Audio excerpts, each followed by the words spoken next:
Assalamualaikum warahmatullahi wabarakatuh. Apa kabar anak-anak? Semoga tetap sehat, bahagia, dan selalu semangat ya.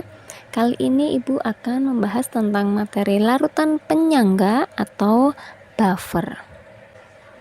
Adapun tujuan pembelajaran setelah kalian mempelajari larutan penyangga atau buffer, diharapkan kalian mampu mendeskripsikan sifat larutan penyangga dan pembuatannya. Kemudian menentukan pH larutan penyangga, menjelaskan fungsi larutan penyangga, dan memberikan contoh penerapan larutan penyangga dalam kehidupan sehari-hari. Peta konsep yang akan kita pelajari nanti yaitu tentang larutan penyangga, di mana larutan penyangga ini adalah larutan yang dapat mempertahankan pH berupa ada dua jenis nanti, larutan penyangga asam dan larutan penyangga basah. Larutan penyangga asam mengandung asam lemah, contohnya CH3COOH, dan basa konjugasinya, contohnya CH3COO-. Kemudian untuk larutan penyangga basah mengandung basa lemah, contohnya NH4OH, dan mengandung asam konjugasinya, contohnya NH4+. Larutan penyangga atau buffer adalah larutan yang dapat mempertahankan nilai pH pada sedikit penambahan asam kuat, basa kuat, maupun air. Untuk jenis larutan penyangga ada dua, yaitu penyangga asam, berasal dari asam lemah dengan basa konjugasinya atau garamnya, contohnya campuran CH3COOH, asam asetat, ini asam lemah, dengan garamnya yaitu CH3COONA. Karena garamnya, di dalam garamnya ini mengandung basa konjugasi yaitu CH3COO-.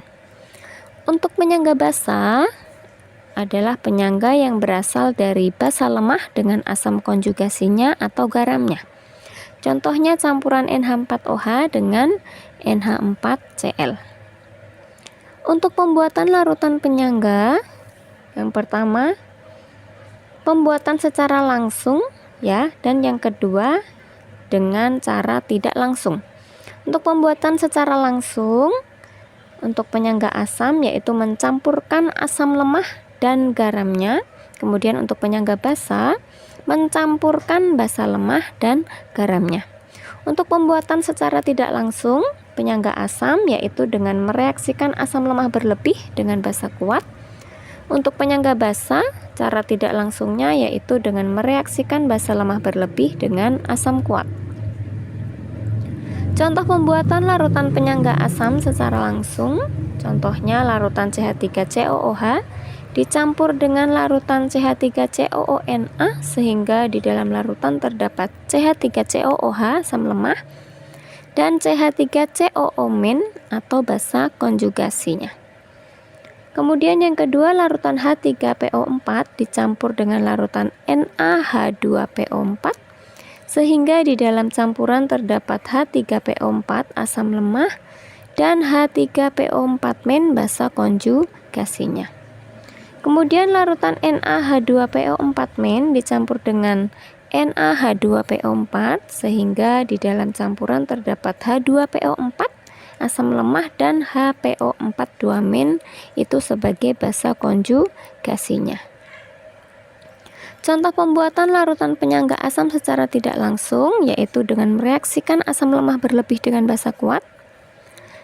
Contohnya mereaksikan 100 ml larutan CH3COOH 0,1 molar dengan 50 ml larutan NaOH 0,1 molar sehingga secara stoikiometri di dalam 150 ml campuran yang dihasilkan terdapat 0,005 mol CH3COOH sisa reaksinya dan CH3COO- sebagai hasil reaksi.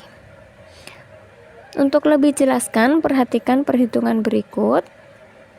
CH3COOH aquos bereaksi dengan NaOH aquos menghasilkan CH3COONA aquos plus H2O liquid. Pada awal reaksi, ya, mula-mulanya yaitu CH3COOH-nya 0,01 mol NaOH-nya 0,005 mol. Pada awal reaksi, produk belum terbentuk ya.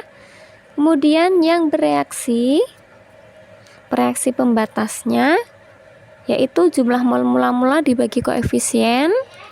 Untuk NaOH 0,005 mol bagi 1, dan untuk CH3COOH 0,01 mol dibagi 1. Maka yang lebih kecil yaitu NaOH 0,005 mol itu sebagai reaksi pembatas. Artinya NaOH-nya nanti habis bereaksi semua. Sehingga CH3COOH yang bereaksi karena koefisiennya sama 1, maka yang bereaksi sama yaitu 0,005 mol, dan CH3COONA yang terbentuk juga sama 0,005 mol karena koefisiennya sama.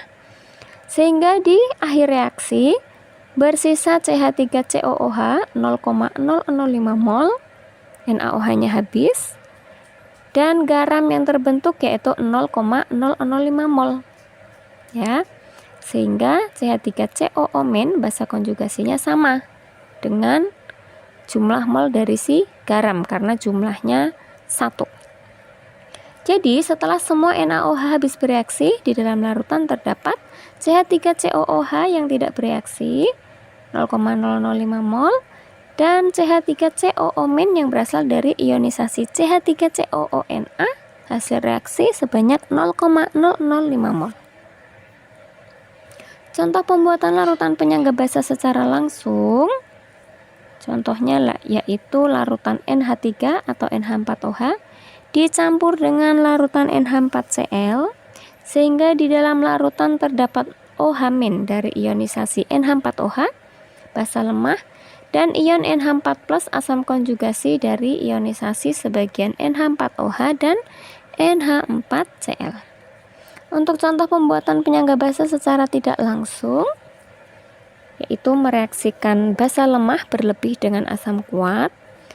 Contohnya, mereaksikan 100 ml larutan NH4OH 0,1 molar dengan 50 ml larutan HCl 0,1 molar, sehingga secara stoikiometri di dalam 150 ml campuran yang dihasilkan terdapat 0,005 mol NH4OH sisa reaksinya, dan NH4 hasil reaksi. Perhitungannya ya, NH4OH plus HCl menghasilkan NH4Cl plus H2O. Di awal reaksi 0,01 mol untuk NH4OH dan 0,005 mol untuk HCl. Kemudian yang bereaksi sebagai reaksi pembatasnya adalah HCl yaitu 0,005 mol. Maka NH4OH yang bereaksi juga sama karena koefisiennya sama yaitu 0,005 mol, dan NH4Cl-nya yang terbentuk 0,005 mol juga. Gitu ya. Maka sisanya di akhir reaksi ada basa lemah NH4OH 0,005 mol dan garam 0,005 mol juga. Karena jumlah yang lemah itu 1, maka jumlah valensinya itu 1. Gitu ya. Semoga dapat dipahami. Sampai bertemu di pembelajaran selanjutnya. Wassalamualaikum warahmatullahi wabarakatuh.